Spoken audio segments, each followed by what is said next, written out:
Jesus Christ Superstar hovorí o posledných dňoch Ježiša od príchodu do Jeruzalema až po ukrižovanie. Príbeh je rozprávaný z pohľadu Judáša. V slovenskej premiére stvárnil Judáša Ján Slezák. Ježiša Patrik Vyskočil.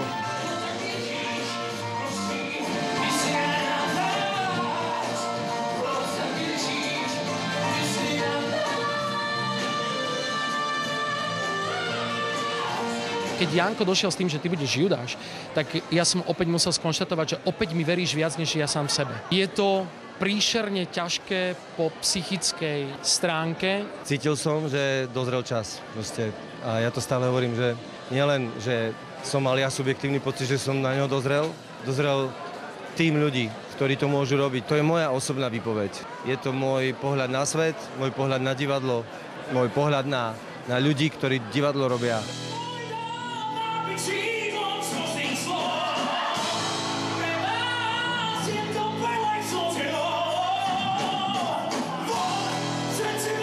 Keď človek prepáli pocit, tak nezaspieva. A keď zaspieva veľa, tak zase nemá pocit.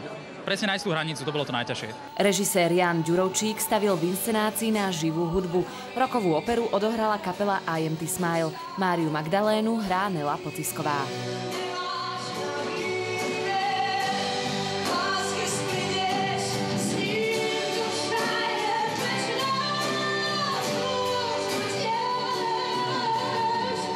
Mária Magdaléna tam toho nemá až tak strašne veľa, nemá také tie fyzické veci, na ktoré som možno zvyknutá z iných projektov. A na druhej strane by mala priniesť do toho predstavenia práve to jemno, takú tú lyriku a taký ten pokoj. Ježíš je moje srdeční záležitost už víc než 20 let samozřejmě, takže jsem byl velice napjatý, co s tím Jan Ďurovčík provede. Ta transpozice do té modernosti, ten návrat ke kořenům, tedy k té rockovosti té muziky, skvělí interpreti, skvělá práce režiséra a choreografa, skutečně velký muzikálový zážitek. Hudbu rockovej opery Jesus Christ Superstar napísal slávny Andrew Lloyd Webber s libretistom Tomom Riceom. Prvú premiéru mala hra v roku 1971. Jana Masárová, RTVS.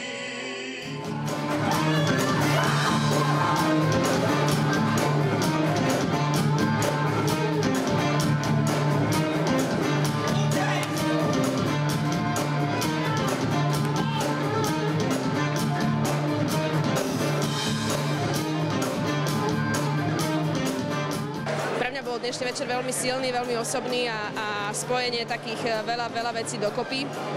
Keďže viem, a bola som po boku pri Janovi, keď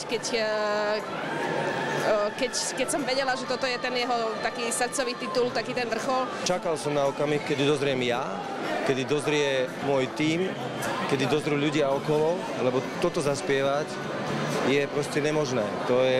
To nie je titul, ktorý môžete proste spievať len tak, hrať len tak.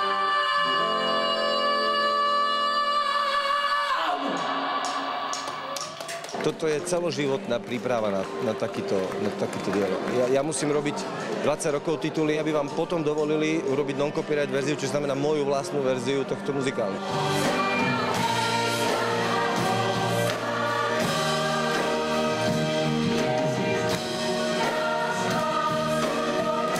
Ja som študoval na Janočkovej akadémii muzických umení v Brne a keď sa človek začne zaujímať o muzikál, tak prvé, k čomu príde, jeden z prvých muzikálov je Jesus Christ Superstar. To je jedna proste z legend, pretože napriek tomu, že je to akoby moderné poňatie, tak je to muzikál zo 60. rokov.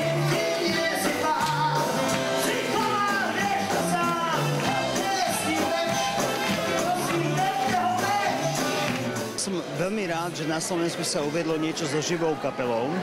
Kapela zahrala geniálne. Mne ako muzikantovi sa spieva lepšie, keď je živá kapela, tak to je jednoznačné. A ešte k tomu I Am The Smile. Je to taká energia, keď oni začnú hrať. Když vás nedrží, môžete spomaliť, oni vás cítia vaše frázovanie.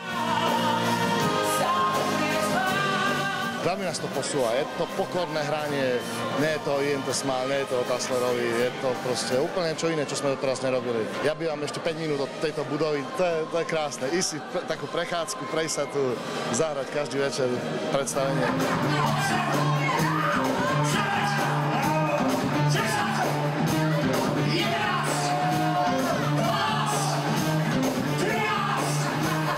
Ako je vám blízka táto tematika celkovo? Je mi veľmi blízka, pretože je nadčasová. Nevnímam ju len ako biblickú tému, ale ako tému celého sveta, tému svetových konfliktov, tému ľudí. Takže sa to dá pretaviť aj pre ľudí, ktorí nie sú prvoplánovo zarytí kresťania, ale je to téma pre každého.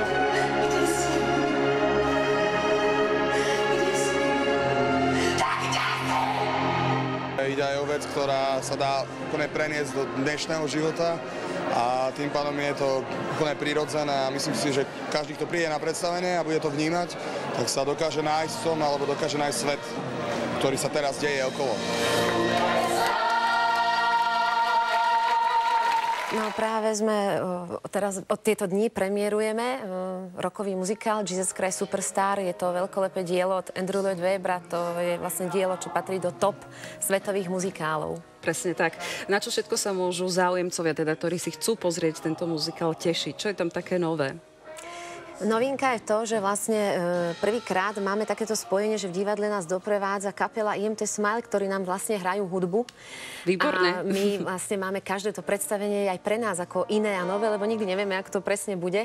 A ja sa tiež veľmi teším, že mám nádhernú postavu Márie Magdalény. Á, tak to je nádherné. No ale ja som počula, že teda tam sa stalo aj niekoľko, včera bola prvá predpremiéra, teda dnes je premiéra, že sa tam stalo niekoľko takých malých úrazov.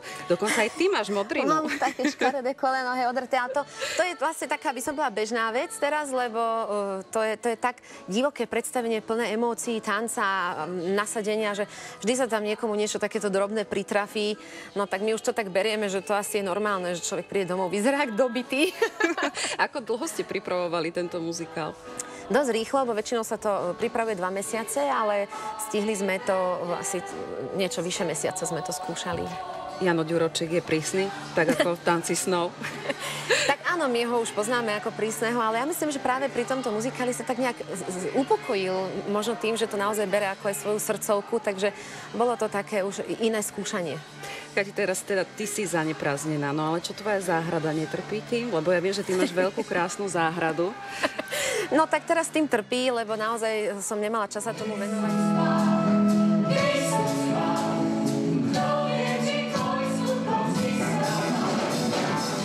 Zobrazujúci posledných 7 dní života Ježiša Krista má mnoho spracovaní po celom svete. Pri sledovaní najnovšej slovenskej verzie však stratíte pojem o čase. Iba sa necháte unášať hudbou a spevom. Hoci je to príbeh o Kristovi, paradoxne najťažšie party má v muzikáli Judáš. Ja tak neznášam premiéry. No ani Ježiš a Mária Magdaléna za ním nezaostávajú. Patrik Vyskočil i Nela Pocisková opäť podali bravúrne výkony. My sme to zmákli za extrémne krátky čas. Bolo to rýchle, bolo to efektívne, bolo to perfektné, pretože ja tento muzikál milujem, je to legenda. Ja som vedela, že ona v tomto muzikáli toho nemá toľko veľa. A vravila som si tak akože, že dobré, ale u nás to robí Jano. Takže on sa určite postará o to, aby som tam bola častejšie a aj sa mi to teda potvrdilo. Pri Ďurovčíkovi sme už zvyknutí na to, že z hercov dokáže na pódiu doslova vymačkať maximum. Tento muzikál je však trochu iný. Je viac o speve ako o tanci, i keď ani ten nechýba. Zaujímavosťou je aj to, že hercov sprevádza živá kapela IMT Smile. My keď sme sa dozvedeli o tom, že niečo také ide robiť, hneď sme mu povedali, že chceme tam hrať. Včerajšia premiéra mala špeciálnu príchuť. Režisér totiž oslavoval svoje 44. narodeniny a tak nečudo, že nedokázal skryť slzy dojatia, ktoré sa mu tlačili do očí. To, jak to dopadlo, bolo ocenením nielen môjim, ale strašne veľa takého toho celého divadelného zázemia. Alexandra Pavlovičinková, televízia Joj.